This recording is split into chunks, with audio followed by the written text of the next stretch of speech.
Bismillahirrahmanirrahim. Assalamualaikum warahmatullahi taala wabarakatuh.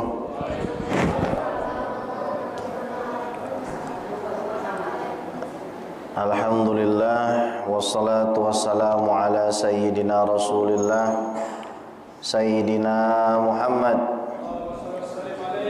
ibni Abdillah wa ala alihi wa sahbihi wa mawalah. Wala hawla wala quwwata illa billah. Asyhadu an la ilaha illallah wahdahu la syarika lah wa asyhadu anna sayyidana wa maulana Muhammadan abduhu wa rasuluh alladzi la nabiyya wa la rasula ba'dah. Amma ba'du fa nawayna ta'allum wa ta'lim wal ifadah wal istifadah wal naf'a wal intifa' wal hatha ala tamassuki bi kitabillah wa sunnati rasulillah ibtigha'an li mardatillahi wa wajhil karim. Allahumma faqihna fid din wa 'allimna ta'wil waj'alna minal ladzina yastami'una al-qawla fayattabi'una ahsanah. Allahumma arinal haqqa haqqan warzuqna ittiba'ah wa arinal batila batila warzuqna ijtinabah wa adkhilna bi rahmatika fi ibadikas salihin amin ya rabbal alamin. Alhamdulillah, pada malam hari ini kita diizinkan untuk berjumpa kembali di dalam majelis ilmu yang mulia ini.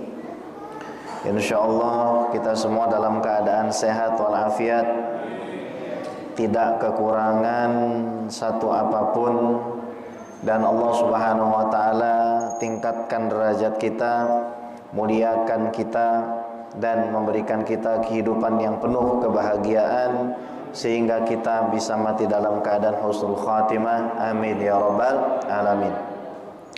Kita akan melanjutkan pembahasan kitab Al-Mutasyaddidun atau orang-orang yang ekstrim. Kita sudah belajar bahwa cirinya orang-orang ekstrim ini, mereka keluar dari pendapat mayoritas ulama di dalam banyak hal. Yang pertama, mereka keluar dari kelompok Asy'ariyah dan Maturidiyah. Mereka keluar bukan sekedar keluar, tapi menyelisihi akidah mayoritas umat Islam di dalam pokok-pokoknya. Jadi bukan hanya sekedar tidak mengaku, karena banyak ulama tidak mengaku akidahnya Asy'ariyah. Ulama ini statusnya ahlu sunnah wal jamaah, tapi tidak mau dinisbatkan kepada ulama Asy'ariyah. Tetapi mereka punya akidah yang tidak ada bedanya dengan ulama-ulama Asy'ariyah. Cuma nggak mau ngambil namanya aja lah, kira-kira begitu, ya. Namun ini kelompok lain, semisal Imam Ibnu Rajab Al-Hambali, semisal Imam Ibnu Qudamah Al-Maqdisi. Mereka tidak mengatakan diri mereka itu Asy'ariyah, ya. Tapi mereka mengatakan diri mereka ahlu sunnah wal jamaah. Meskipun sebenarnya nggak bisa dipisahkan. Apa bedanya air sama banyu? Nggak ada bedanya, sama aja. Antum suka nggak suka, mau nggak mau, kalau misalkan menisbatkan diri kepada ahlu sunnah wal jamaah, mau tidak mau pasti punya akidah yang sesuai dengan Imam Asy'ari dan para pengikutnya. Ada papan tulis, Mas Andri. Oke. Nah, pada malam hari ini kita ingin membahas tentang cara ulama Asy'ariyah menafsirkan lafaz-lafaz yang dikaitkan kepada Allah. Semisal wajahnya Allah, semisal tangannya Allah, itu kalau diterjemah begitu. Semisal matanya Allah. Nah, bagaimana cara kita nafsirinnya? Nah, ini jangan sampai salah, karena kalau seandainya nih kita salah nafsirin, seandainya saja kita salah dalam nafsirin, kita berdosa. Karena kita mensifati Allah tidak sebagaimana mestinya. Nah, kita baca ya kitabnya ya. Bismillahirrahmanirrahim. Qala hafizahullahu taala wa ra'ah wa nafa'ana bihi wa bi ulumi fid dharain amin. Bayanu aqidatil asy'ariyah fi babil idhafati lillah ay as-sifat al-khabariyah. Mazhabu ahli sunnati wal jamaah, mazhab ahlu sunnah wal jamaah al-asy'ariyah wal maturidiyah, asy'ariyah maturidiyah, mazhabun wadih, adalah mazhab yang clear, mazhab yang jelas, fi jami'i abwabi ilmi tauhid, dalam semua pembahasan ilmu tauhid. Contoh, antum tanya misalkan sama ulama Asy'ari, mungkin enggak di dalam ilmu akidah Abu Jahal masuk ke dalam surga? Pasti semua ulama Asy'ariyah itu akan jawab mungkin-mungkin saja, karena Allah Maha berkuasa kepada makhluknya. Tapi kalau ditanya misalkan nanti Abu Jahal itu masuk surga apa neraka? Jawabannya adalah pasti masuk neraka, karena Allah menginginkan Abu Jahal masuk neraka. Tapi kalau bicara kemungkinan, kira-kira Allah berkuasa nggak memindahkan Abu Jahal dari neraka ke surga? Pasti berkuasa. Ini namanya akidah. Ulama Asy'ariyah Maturidiyah dalam pokok-pokok seperti ini mereka nggak ada bedanya gitu. Misal, apakah Allah Subhanahu wa taala bisa dilihat di hari kiamat? Semua akan mengatakan Allah bisa dilihat di hari kiamat, karena dalilnya Al-Qur'an jelas, wujuhu yauma idzin nadhirah ila rabbiha nadhirah. Pada hari itu wajah-wajah menjadi terang benderang melihat kepada Allah Subhanahu wa taala. Ini akidah. Nggak bakal ada bedanya. Kalau beda, ya pasti menyelisihi ulama Ahlus Sunnah wal Jamaah. Contoh, Syiah. Orang-orang Syiah ini, mereka meyakini kalau Allah tidak bisa dilihat di hari kiamat. Contoh, orang Wahabi meyakini Allah bisa dilihat di hari kiamat, tapi Allahnya di atas. Kita ngelihatnya begini, kayak ngeliatin atap bocor. Gini kita ngeliatin itu. Sementara ulama Ahlussunnah wal Jamaah jelas mengatakan Allah itu bisa dilihat di hari kiamat, tapi tidak bertempat sebagaimana keyakinan orang Wahabi, dan tidak menafikan pula kemungkinan Allah dilihat di hari kiamat dan wuku'nya terjadinya di hari kiamat seperti orang Syiah. Kira-kira begitu. Atau antum tanya misalkan sama ulama Ahlussunnah wal Jamaah, apakah Nabi dan Rasul itu bisa melakukan dosa?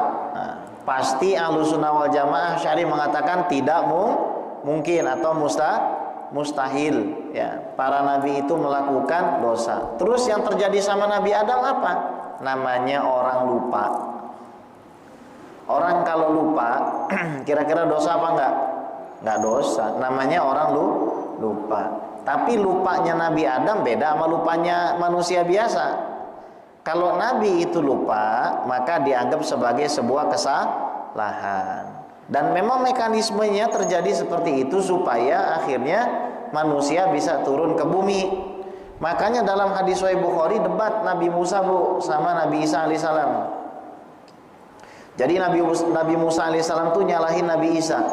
Kata Nabi Musa, ente yang tanggung jawab gitu. Gara-gara ente akhirnya kita semua turun ke bumi. Jawab sama Nabi Adam alaihissalam, loh, apakah kamu akan menyalahkan apa yang sudah diputuskan oleh Tuhanmu? Apakah kamu akan menyalahkanku atas keputusan Tuhanku sendiri? Kan tidak begitu. Maka Nabi Muhammad mengatakan, disinilah Adam menang berhujjah melawan Nabi Musa alaihissalam. Maksudnya apa? Nabi Adam mengatakan, tidak ada yang bisa melawan kehendaknya Allah, tidak ada yang bisa melawan dari kudrah dan iradahnya Allah. Meskipun kamu ngejek saya, ya sudah terjadi takdirnya Allah Subhanahu wa taala, begitu. Jadi maksudnya apa? Di dalam masalah begini, akidah Ahlussunnah wal Jamaah itu jelas, setiap babnya jelas, nggak berbeda lah di dalam usul akidahnya. Baik. Walakin aktsara ma yungkiruhu man jahilu haqiqatal madhab mas'alatan fil imani billah.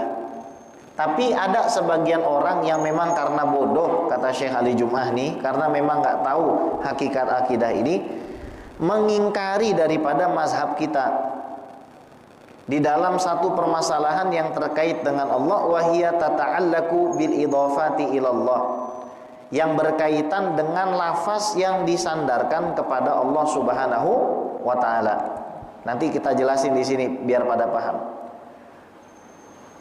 Au ma yusamma bisifatil khabariyah, atau disebut dengan as-sifat al-khabariyah, bisifatil khabariyah, atau sifat-sifat yang terdapat di dalam Al-Quran yang sebenarnya nggak bisa disebut sebagai sifat. Ini pulpennya di mana? Lagi dibeli. Masya Allah, alhamdulillah ya. Kita coba bisa nulis pakai beginian, nggak bisa bu. Ya ini namanya siwak ya, nggak bisa kita nulis pakai ini ya. Ya wis, kita baca aja. Atau saya jelaskan saja biar gampang. Oke. Coba perhatikan. Di dalam Al-Qur'an Allah Subhanahu wa taala berfirman, "Tsummastawa 'alal 'arsy." Kemudian Allah itu beristiwa atas 'arsy. Oke. Orang-orang ini ya saya sebut saja ya Salafi Wahabi lah gitu. Salafi Wahabi ini ketika mengartikan istawa atau istiwa, maka dia mengartikan dengan lafaz lahirnya semata yang menunjukkan kepada keserupaan Allah dengan makhluk. Padahal kalau kita mau jujur, kata istawa ini maknanya banyak. Tsummastawa 'alal 'arsy, fokus kepada kata istawanya. Kemudian Allah beristiwa atas 'arsy. Oke. Istawa atau istiwa ini artinya di dalam kamus-kamus bahasa Arab banyak. Seperti misalkan dalam Basair Dawit Tamyiz Al-Imam Fairuz Abadi. Makasih. Ya. Jadi kata istawa itu diartikan banyak, bukan cuma satu. Contoh ya. Kan begini nih. Summa stawa 'alal 'arsy.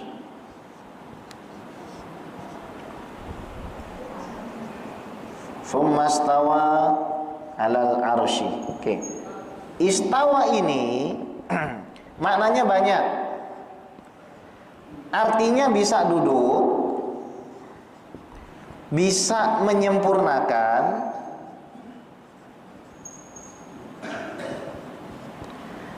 bisa juga artinya menguasai, bisa juga artinya mengatur. Baik ya, bisa dipahamin ya sampai sini ya. Tsummastawa 'alal 'arsy ini maknanya di sini.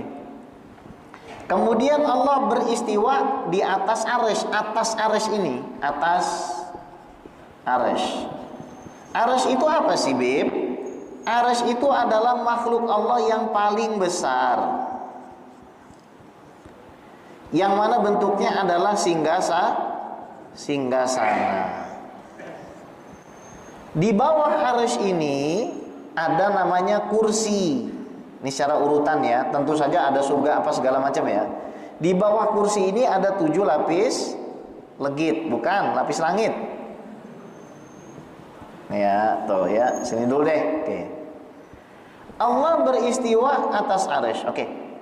Prinsip kita kalau ketemu ayat model begini, Bapak Ibu, kalau ketemu ayat model begini, gimana pun terjemahnya, ini saya kasih rumusnya ya. Ini bisa dipakai terus nih. Ini ayat maknanya banyak apa sedikit? Banyak. Lebih dari banyak apa sedikit, banyak. Namanya ini ayat mutasyabihat. Ayat yang punya kerancuan disebabkan banyak hal. Salah satunya karena ada lafaz yang punya arti banyak gitu loh. Ayat mutasyabihat adalah ayat yang di dalam ayat itu ada hal-hal yang sifatnya rancu, bikin orang bingung. Oke. Bib, cara mahamin ayat mutasyabihat gimana? Dikembalikan kepada ayat yang tidak bingungi, namanya ayat muhkamat.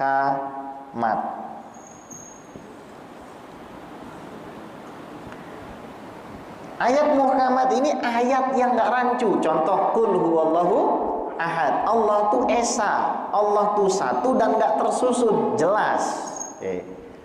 Contoh lagi, Asyura ayat 11. Ini pegangan kita, cuma ini doang nih. Asyura ayat 11. Laisa kamitslihi syai'un wa huwas samiul basir. Allah itu tidak serupa dengan apapun. Apapun, Pak.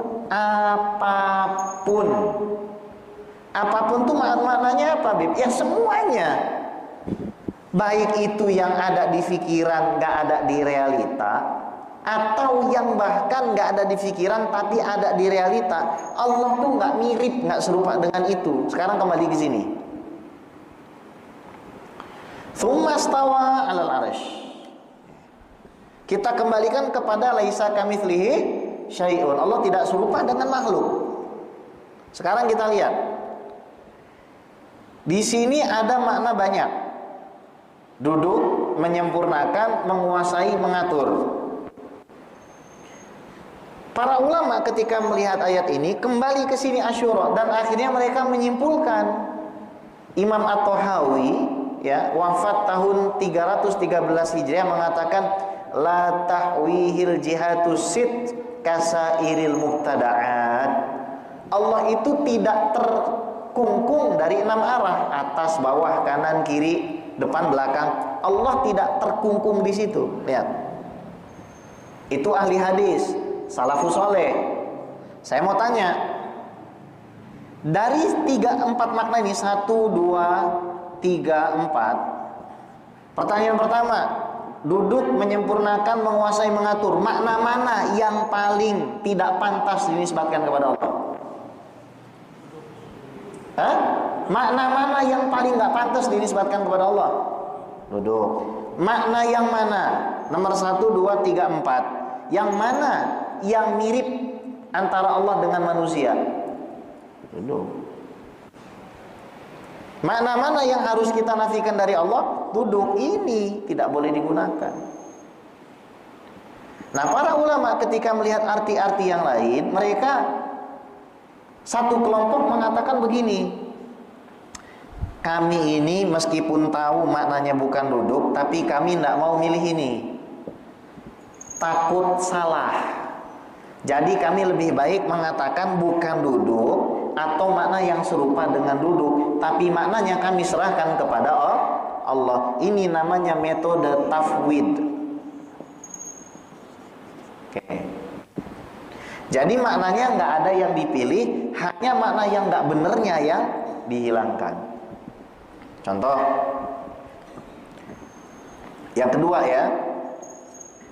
Oh, ini kan maknanya nggak benar, sudah kita hilangkan. Sekarang nih ada makna-makna yang benar. Ya udah, kita pilih saja yang sesuai dengan Allah. Ketika dikembalikan ke ayat muhkamat, nggak ada masalah.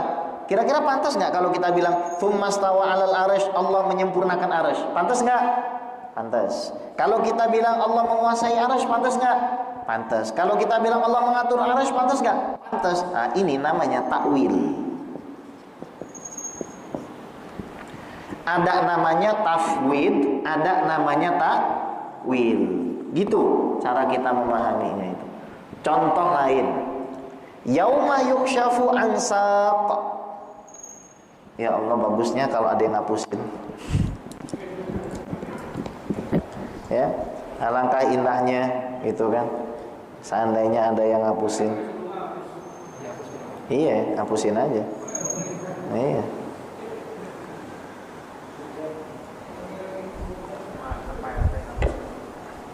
Pak RT ngapusin ya, luar biasa. Dia ngapusin Pak RT, bukan ngapusi Bu. Kalau ngapusi itu nipu. Iya, ini ngapusin ya. Ini ngapusin. Oke. Sekarang contoh lagi nih. Syafu.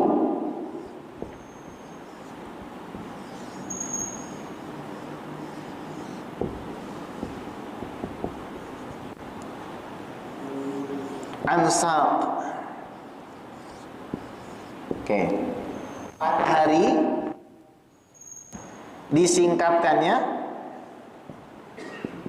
betis. Lihat nih, sak ini pada hari disingkapkannya sak. Sak ini maknanya, Pak, kalau secara umum sakun ini artinya betis. Makna yang lain yang diriwayatkan dari sahabat Nabi Ibnu Abbas, maknanya bukan betis tapi kengerian.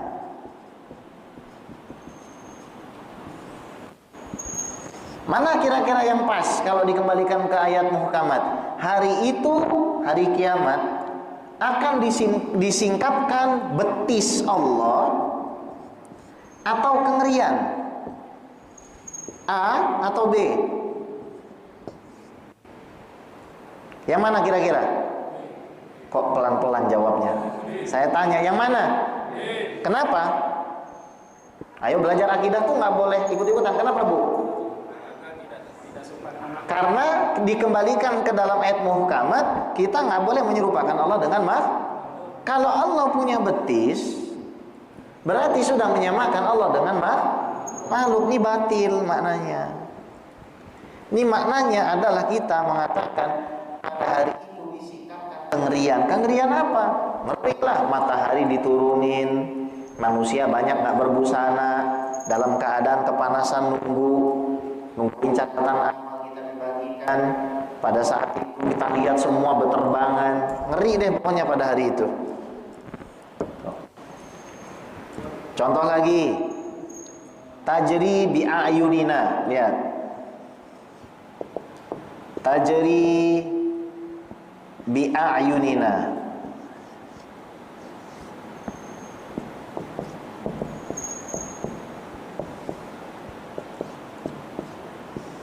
Lihat, melewati, melalui mata-mata. Nih, di ayunina. Ayuni jamaknya ain.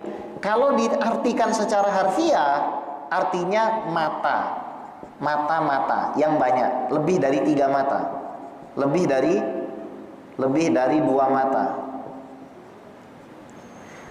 Kalau diartikan secara majas, artinya bukan mata tapi pengawasan.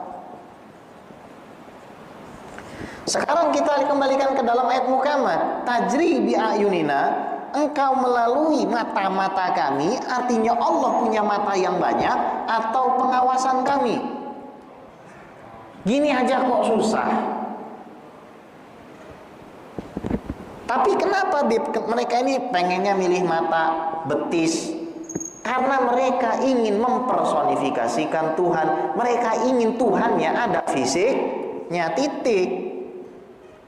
Repot. Katanya Allah punya wajah. Wajahnya tidak seperti wajah kita. Punya tangan. Tangannya tidak seperti tangan kita. Punya apa lagi? Mata yang banyak tapi tidak seperti mata kita. Kemudian punya betis tapi tidak seperti betis kita. Punya kaki tapi tidak seperti kaki kita. Wah, ini striker sepak bola ini. Ada mukanya, ada tangannya, ada matanya, betisnya, kakinya. Sebenarnya mereka tinggal ngaku aja, ya udah, Tuhan itu ya berfisik, itu maunya mereka. Padahal yang diperangi sama Nabi Ibrahim, yang diperangi sama Nabi Musa, itu adalah personifikasi Tuhan. Kita lihat berhala. Lihat ya. Berhala punya atas enggak? Punya. Punya bawah. Punya berat. Kemudian punya volume. Punya. Terlingkupi atas, bawah, kanan, kiri semua. Ini namanya disebut apa? Kaif. Apa? Kaif. Kaif. Apa, Bu? Kaif. Kaif ini yang memiliki hanya makhluk. Volume, ukuran, atas, bawah, kanan, kiri, depan, belakang, berat, itu cuma punyanya makhluk. Nah, ahlu sunnah wal jamaah menafikan kaif dari Allah, sementara orang salafi wahabi menetapkan kaif bagi Allah. Gitu aja. Itu akidahnya mereka sesederhana itu sebenarnya. Jadi nggak ribet sebenarnya akidah mereka itu untuk dipahami gitu loh. Tapi nanti mereka ribet sendiri. Oke, contoh. Mereka mengatakan Allah duduk di atas arsy.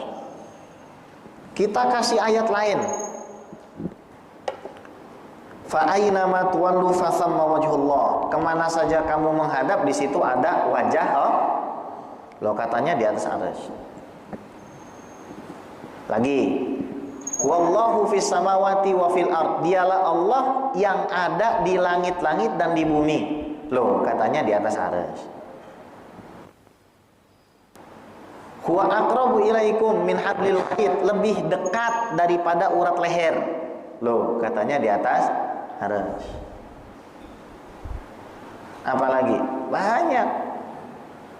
Wa huwa ma'akum aina ma kuntum, dan dialah zat yang bersama kamu di mana saja kamu berada. Loh, saya di sini bukan di arsy, katanya di atas arsy. Lagian langit sama arsy itu beda. Mereka ini pengen menyamakan semuanya. Intinya begini deh, saya gampangin. Itu orang ingin Tuhannya duduk di singgasana gede, ada badannya, gitu aja. Jadi kalau ngobrol sama mereka gampang. Intinya ente pengen Tuhan ada badannya kan? Ana nggak mau. Maka mereka mengatakan Tuhannya itu ada di luar alam. Wah, ngomong lagi kayak begitu. Tanya aja, Rasul pernah nggak ngomong begitu? Nggak pernah. Yang Rasul katakan apa? Kanallahu ta'ala walam yakun syai'un ghairuhu. Allah itu eksis tanpa segala sesuatu. Artinya nggak ada tempat, nggak ada waktu. Saya mau tanya nih sama ibu-ibu, duluan mana? Allah atau atas bawah? Lah, sebelum ada atas bawah, Allah di mana? Nah, kan? Berarti Allah tidak butuh atas dan bawah. Nah, ini orang, Pak, mengatakan Allah itu menciptakan alam, kemudian Allah duduk di atasnya. Jadi kayak anak kos.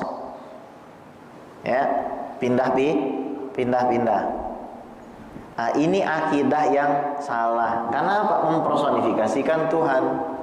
Lihat Nabi Ibrahim alaihissalam. Beliau di dalam Al-Quran ngasih tahu kita. Ketika beliau melihat kepada bulan, beliau berkelakar. Oh, ini Tuhan saya. Ketika bulannya tenggelam, beliau mengatakan apa? Gak mungkin lah kalau Tuhan itu berpindah. Jelas kan? Terus beliau melihat matahari. Oh, ini Tuhan saya karena dia lebih besar. Ketika matahari tenggelam, saya ini gak suka berbuat syirik. Wahai kaumku, saya berlepas diri dari kesyirikan kalian. Baru ngomong tuh lafaz yang terkenal yang kita baca setelah kita itu Allahu Akbar. Wajjahtu wajhiya lilladzi fatara samawati wal ard hanifan muslima wa ma ana minal musyrikin. Itu kalimatnya Nabi Ibrahim alaihissalam. Jadi hati-hati kita sama akidah yang model seperti ini. Ayo, kalau mau tanya jawab silakan. Kalau tidak, kita lanjutkan ke pembahasan selanjutnya. Ya. Jadi sampai sini paham, Bu? Paham kan? Paham, Pak ya? Jadi apa bedanya Ahlussunnah sama mereka? Mereka suka ngikutin yang rancu. Mereka suka ngikutin yang gak jelas. Di alam semesta ini, saya gampangin, ada 3 komponen. Yang satu disebut jauhar. Jauhar partikel paling kecil. Ini kalau dipecah, ini jadi jauhar. Ini kira-kira ada yang nyusun nggak? Ada kan? Ini kalau dipecah, Pak, jadi jauhar. Jauhar itu kalau dijadikan 1 tambah 1 jauhar, 2 jauhar atau lebih, namanya jisim. Kesehatan jasmani, jisim itu dari bahasa Arab. 3. Jauhar sama jisim ini pasti punya sifat dan gerakan atau dan lain sebagainya, namanya arad. Saya mau tanya, spidol ini jauhar apa jisim? Apa arad? Jisim. Kenapa? Karena tersusun dari jauhar. Oke. Warnanya apa nih? Putih. Nah, Kalau misalkan saya gerakin begini nih, gerakan ini jisim jauhar atau arad? Arad. Bukan erot ya. Ya. Jadi Allah tuh bukan jauhar, Allah bukan jisim, Allah bukan arad gitu. Ini istilah dibentuk sama para ulama untuk ringkas. Lebih gampang daripada kita bilang Allah bukan air. Ya air itu ya jisim. Daripada kita bilang Allah bukan batu, batu itu ya jisim. Daripada kita bilang Allah bukan orang itu ya jisim, karena tersusun dari jauhar. Dan bukan arad, karena arad tidak mungkin ada kalau tidak ada jisim. Makanya kita belajar sifat 20.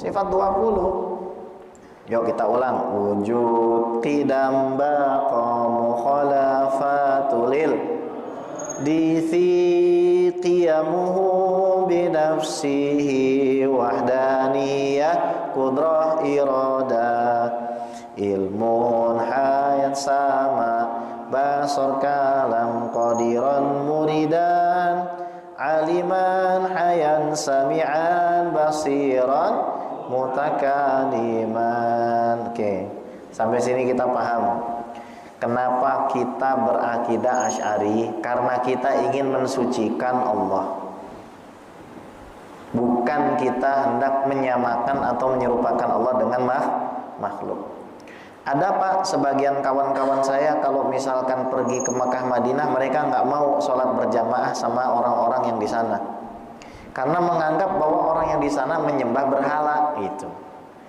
Tapi kita bagaimana, Habib? Kita diajarin selama orang tersebut menghadap ke arah kiblat, selama orang tersebut tidak menampakkannya, dan kita berikan uzur lah karena susah memahami bab seperti ini, kita boleh sholat di belakangnya. Sah nggak sholatnya? Sah. Tapi ada Pak teman-teman yang nggak mau. Bahkan ada yang ekstrim sampai derajat mengafirkan. Kita jangan sampai seperti itu. Kita berharap semua umatnya Nabi Muhammad SAW masuk ke dalam surga. Lihat Sayyidina Husain. Sayyidina Husain itu cucu Nabi. Ketika beliau itu sedang perang, bayangin 80 orang lawan 4.000. Itu namanya bukan perang, namanya pembantaian. Ketika Sayyidina Husain mau dibunuh, bilang sama Siti Zainab, putri beliau, aku kasihan sama mereka ini, gitu loh. Mereka ini membunuhku, membunuh keluargaku, mereka akan masuk ke dalam neraka, gitu. Aku kasihan sama mereka. Tapi aku tetap berharap kepada Allah, seandainya mereka membunuh diriku pun, aku berharap Allah mengampuni dosa mereka. Sayyidina Husain itu Bu cucu Rasul, kepalanya dipenggal, diarak Bu. Sekarang kepalanya ada di Mesir. Kita di dalam bermuamalah harus baik kepada siapapun. Kita tidak boleh ya mengeluarkan kata-kata hujatan. Tapi dalam masalah akidah ini kita harus jelas. Kalau salah bilang salah. Kalau nggak sama bilang nggak sama. Selamanya kita sama orang agama lain berbuat baik. Kita tetap menghargai keyakinan masing-masing. Tapi jangan disamain juga. Agama kita ini adalah agama yang benar. Dan kita meyakini itu, bahwasanya selain agama kita adalah agama yang tidak benar. Harus yakin begitu. Dan agama lain juga saya rasa meyakini hal tersebut. Benar nggak? Orang Kristen itu pasti akan mengatakan agama Islam itu salah. Orang Hindu juga mengatakan agama Islam itu salah. Itu namanya orang yang punya keyakinan, namanya orang yang punya akidah. Kalau kita mengatakan semua agama itu sama, kita sudah jatuh ke dalam kesalahan, karena haqaiqul asya' thabitah. Hakikat segala sesuatu itu adalah tetap. Ganjil sama genap bisa berubah nggak? Nggak bisa. Satu itu ganjil selama-lamanya, dua itu genap selama-lamanya, nggak bisa dirubah. Siang itu tidak mungkin berubah menjadi malam. Malam ya malam, siang ya siang gitu. Siang tidak mungkin dicampur dengan malam. Kalau misalkan siang dicampur dengan malam, jadinya sore, bukan siang lagi, bukan malam lagi. Anak itu pasti lebih muda dari bapaknya, dan begitu seterusnya. Nah, kita mengatakan Allah itu satu, agama lain mengatakan Allah lebih dari satu. Maka kita mengatakan agama ente salah. Kenapa? Karena Tuhan itu harus satu. Argumennya gimana? Kalau Tuhan lebih dari satu, pasti berantem. Kalau berantem, pasti alam semesta ini sudah hancur.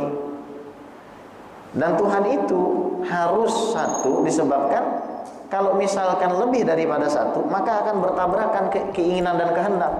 Kayak misalkan ada orang pegang setir mobilnya dua, satu mobil setirnya dua, yang satu pengen belok ke kanan, yang satu pengen ke Ciledug, yang satu lagi pengen ke Bintaro. Rusak nggak tuh mobil? Rusak. Makanya Tuhan itu harus satu, nggak boleh dua. Kenapa kita tidak meyakini Nabi Isa itu Tuhan? Karena Nabi Isa lahirnya belakangan daripada ibunya, sementara ibunya juga bukan Tuhan. Makanya kita kenal ada sifat hidam. Allah Subhanahu wa taala itu terdahulu. Bisa dipahamin, Bu? Nah, terus kita kenapa meyakini misalkan ada orang mengatakan Tuhannya mati, ya kan? Tuhannya mati di apa kek, di tiang salib kek, di mana kek, ya kan? Kita meyakini bahwasanya Tuhan itu tidak boleh mati. Tuhan itu harus selalu hidup, karena untuk menjadi Tuhan itu karakternya adalah mengurusi seluruh alam semesta. Ada punya qayyumiyah dia. Allahu la ilaha illa huwal hayyul qayyum. Udah jelas, Pak. Al hayyul qayyum, yang hidup berarti tidak pernah mati. Al qayyum yang berdiri sendiri, yang mengurusi tidak diurusi, yang menopang tidak ditopang. Jadi jangan sampai juga nih kita biarkan anak-anak kita jadi pemikirannya liberal. Semua agama dibilang sama. Kita harus bisa membedakan bab muamalah dengan bab akidah. Kalau bab muamalah, kita harus berbuat baik kepada siapapun. Saya pernah nih lagi kemarin ke Pasuruan, ketika sedang ke Starbucks gitu beli kopi. Biasanya saya kalau ada orang namanya Ahmad, pasti saya kasih duit gitu. Karena nama Nabi Muhammad, mau namanya Ahmad, mau namanya Muhammad gitu kan. Di jalan, Bu, jangan di sini. Kalau di sini banyak banget nih namanya Muhammad sama Ahmad nih. Ya kan? Lagi di jalan sama Muhammad, Ahmad gitu kasih gitu. Tiba-tiba dia diucapin salam sama teman saya tuh, Habib Rocky itu. Dia nggak jawab gitu. Saya tanya, "Mas, namanya siapa?" Namanya Dion. Dion itu biasanya agamanya Kristen. Lalu apakah saya nggak kasih duit? Tetap saya kasih duit. Karena Nabi Muhammad SAW mengatakan kepada orang yang malam pertama sedekah sama pencuri, malam keduanya, pagi pertamanya sedekah sama pencuri, pagi keduanya sedekah sama pezina, pagi ketiganya dia sedekah sama orang kaya, Nabi tetap memuji sedekahnya. Kenapa? Karena kalau kita sedekah sama pencuri, bisa jadi itu adalah pencuriannya yang terakhir, bisa jadi sebab dia tobat. Kita sedekah sama pezina, bisa jadi itu zinanya yang terakhir. Kita sedekah sama orang kaya, bisa jadi orang tersebut berubah. Ya udah, kita sedekah aja. Itu namanya bab muamalah. Misalkan azan kita kencang. Ada tetangga yang protes, gimana coba nyikapin? Misalkan dia non-muslim, ya kan? Apakah kita akan marah-marahin dia? Enggak gitu. Caranya adalah kita datang ke rumahnya. Setelah kita datang ke rumahnya, jangan sampai bawa golok, tapi bawalah nasi kebuli, bawa kerak telur, ya kan? Bawa apa lagi? Terserah ente dah, ya kan? Semur jengkol, bawa dah semua tuh, ya kan? Nasi uduk Betawi, ya kan? Kue pancong, ya tuh. Bawa aja, bawa gitu. Permisi Pak, gitu. Jelasin baik-baik. Kami ini, mohon maaf kalau sampai speaker kami ganggu, gitu. Tapi nggak ada maksud sama sekali untuk mengganggu. Mohon dimaklumin, karena ini namanya panggilan supaya orang datang ke masjid. Mohon dimaklumin ya Pak, mohon dimaklumin. Gitu dong. Ya enggak? Ya enggak? Betul enggak? Bukan kita bawa golok ke dia terus kita ngajak berantem. Salah. Ini kita harus bedain. Tuh orang emang salah akidahnya. Tapi jangan sampai kita justru malah berbuat salah dengan mengatasnamakan akidah yang benar. Itu namanya bab muamalah. Harus kudu baik sama siapa saja. Bahkan nih kita diajari nih sama orang yang nggak sholat. Syekh Ali Baros tuh ngasih tahu, seandainya saja ya kamu itu sholat malam, kemudian kamu lanjutkan dengan sholat subuh berjamaah, kemudian ketika pagi tiba kamu melalui seseorang yang belum sholat subuh, kalau sampai di dalam hatimu ngerasa kamu lebih baik dari dia, amalanmu ditolak. Berat nggak? Berat banget. Sholat subuh lu ngapain aja lu, kan gitu kita ya. Sholat maghrib lu nggak sholat maghrib. Lain kan caranya kita, insya Allah datang gitu kan. Kita bawa kopi, bawa HP gitu. Antum kalau cara dakwahnya gitu banyak memberi, nanti rezeki antum banyak. Saya tuh heran dengan orang di zaman sekarang yang takut banget ngeluarin uang untuk bantu saudaranya. Dia nggak sadar kalau rezeki Allah tuh banyak. Dia ngandelin apa? Kalau gue bantu ini orang, nih gue bakalan mati kelaparan. Gue bakalan nggak punya apa? Salah gitu. Padahal prinsipnya adalah kita kasih karena Allah, Allah akan kasih lebih banyak. Itu prinsipnya. Kalau kita bantu orang kesusahannya nyenengin dia, Allah akan senengin kita. Itu prinsipnya. Dan dunia ini bukan tempat Allah membalas kebaikan antum. Antum tahu nggak? Allah tuh punya rahmat seluas lautan. Dunia ini cuma satu tetesnya aja. Kenikmatan yang antum rasakan itu cuma satu tetes. Saya mau tanya, kalau misalkan ada gelas nih, gelas ditumpahin air laut, sanggup nggak? Nggak sanggup. Pahala sholat antum, puasa antum, sedekah antum, ibu ngurusin suami, bapak cari nafkah, itu nggak bisa Pak dibalas di sini, nggak bisa. Kenapa nggak bisa? Karena bumi ini nggak sanggup. Bumi ini nggak sanggup menadahi nikmatnya Tuhan. Yang mau Tuhan kasih ke bapak ibu. Makanya tunggu sampai hari kiamat. Orang yang cerdas dia bakal beramal tanpa pamrih di dunia ini. Itu namanya akhlak dan iman. Jadi kalau kita bicara masalah iman, nggak ada kompromi. Bicara masalah akidah, nggak ada kompromi. Nabi Muhammad SAW itu nabi terakhir. Ada orang mengatakan ada nabi setelah Nabi Muhammad, ya mohon maaf, kamu kafir. Al-Quran itu kitab suci kita dan nggak bisa berubah. Kalau ada mengatakan Al-Quran itu bisa dirubah atau kurang 16.000 ayat, ya, artinya Al-Quran ini sudah tidak dijaga, ya mohon maaf, kamu sudah keluar dari agama Islam. Dulu ada Pak aliran yang mengatakan Al-Quran itu kurang 16.000 ayat. Orang Syiah zaman dulu mengatakan begitu. Yang zaman sekarang gimana? Yang mengatakan bahwasanya itu tidak perlu dianggap. Ya udah, kita ngambil lahiriahnya saja. Ya, bayangin Bu, Al-Quran itu 6.236 ayat. Kalau kurang 16.000 ayat, berarti kurang banyak banget kan? Berarti Al-Quran itu baru berapa tuh? Seperempatnya doang, ya kan? Seperempatnya, kurang lebih seperempatnya gitu. Masih kurang banyak lagi. Ya, ini aliran yang nggak benar. Kita harus katakan begitu tegas. Oh, azab kubur itu nyata. Katakan kepada orang yang menyimpang, nggak mengatakan kalau azab kubur itu ada. Ada orang-orang seperti itu yang dulu organisasinya sempat dibubarin sama pemerintah. Hizbut Tahrir itu nggak percaya sama azab kubur. Taqiyuddin An-Nabhani, pendirinya Hizbut Tahrir itu nggak percaya sama azab kubur. Antum boleh berkawan sama mereka, tapi ketika masuk ke dalam bab ini katakan tidak mungkin ini benar, karena Nabi mengajarkan doa, Allahumma inni a'udzubika min adzabil qabri. Ya. Jadi kalau dalam muamalah tunjukkan kasih sayang dan kebaikan, tapi dalam masalah akidah kita harus tegas, harus kuat berpegang teguh kepada ahlu sunnah wal jamaah. Baik, ada yang mau tanya silakan Pak. Ada azan ya? Baik, insyaallah. Semoga menjadi ilmu yang bermanfaat dan semoga Allah SWT ampuni dosa kita, keluarga kita, guru-guru kita, ayah ibu kita, anak-anak kita semua. Kita mati dalam keadaan beriman, mati dalam keadaan mengucapkan la ilaha illallah, mati dalam keadaan diridhoi oleh Allah, dijemput oleh baginda Nabi Muhammad SAW. Salat kita, puasa kita, sedekah kita, haji kita, umroh kita diterima oleh Allah dan dimudahkan semua urusan kita, hajat kita dunia akhirat. Husnul khatimah, husnul khatimah, husnul khatimah ala hadzina wa ala kulli niyatin salihah wa ala hadratir rasul sayyidina Muhammad sallallahu alaihi wasallam syaulillahi lana wa lahumul fatihah. A'udzu billahi minasyaitonir rajim. Bismillahirrahmanirrahim. Alhamdulillahi rabbil alamin arrahmanir rahim maliki yaumiddin. Iyyaka na'budu wa iyyaka nasta'in. Ihdinas siratal mustaqim siratal ladzina an'amta 'alaihim.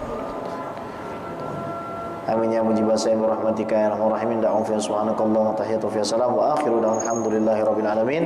Assalamualaikum warahmatullahi taala wabarakatuh.